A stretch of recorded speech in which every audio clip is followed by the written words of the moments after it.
So when do the teeth come? Usually about 7.5 months. So if you're giving a baby food at 6 months, there's no teeth. And the baby cannot sit until they're usually about 7 months. And to digest food properly, we need to be upright. And to be able to break down the food, we need to have teeth. So 3 things must be present for a baby to have food. Number 1, they can sit. Number 2, they can feed themselves. Number 3, they've got teeth. Now, I first heard the link between teeth and digestion when my first baby was only 6 weeks old.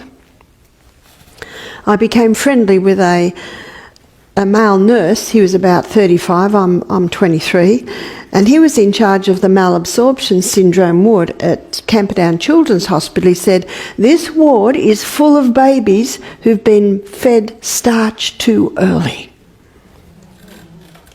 See, the first teeth, 4 at the top, 4 at the bottom, 8 teeth. They start about 7 months. Some babies a little bit earlier, some babies a little bit later. I was speaking to a mother recently, and her baby was 14 months old. The teeth are the guide.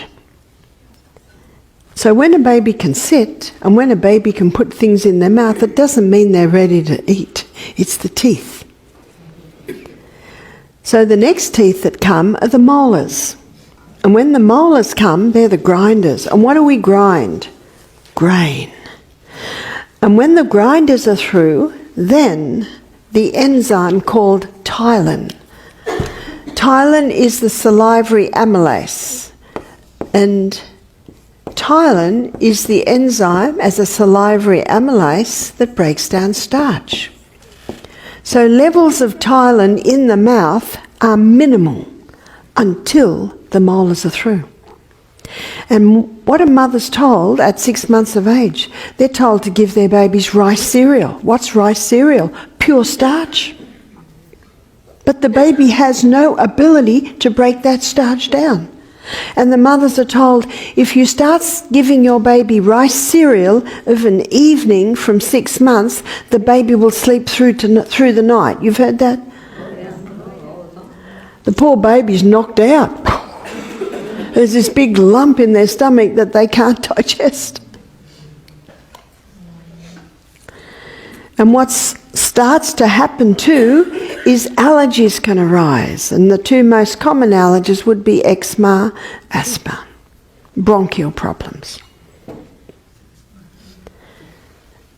When a baby can sit, when a baby can put things in their mouth, maybe they've just got a few teeth, that's taste time. You give them a piece of cucumber, or you give them a piece of celery, or a piece of apple.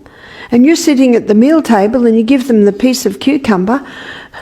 Well, by the end of the meal, and they think they're doing what you're doing because they're very social, they like to do what you do, and they're so happy they've also got their little bit here, and little bits of cucumber are all over the tray and all over the floor, and a few bits go through.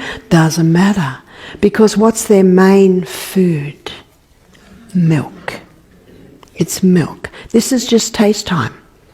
My son James, built like this. I was talking about him yesterday. Remember, he built his body up? He was not interested in food till he was 16 months old.